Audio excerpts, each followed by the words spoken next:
Assalaamu calaykum. Ku soo dhawaada qaybteeni koowaad ee mawduuca ma ogtahay.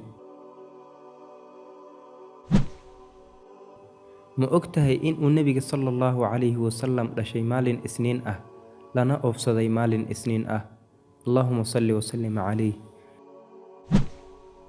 Ma ogtahay in rususha oo dhan lala soo diri jiray in ay ummadooda ugu yeeraan kelimadda laa ilaaha ila allah, rasuul walbana uu la imaan jiray una dhihi jiray yaa qowmi ucbudullaha maa lakum min ilaahin ghayruh.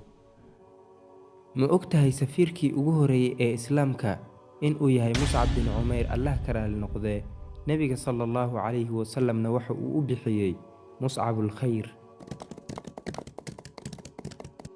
Ma ogtahay saxaabigii sharafta badnaa Dalxa bin Cubaydullah in uu difaacay Nabiga sallallahu calayhi wasallam macrakadii Uxud, dagaalkii Uxud.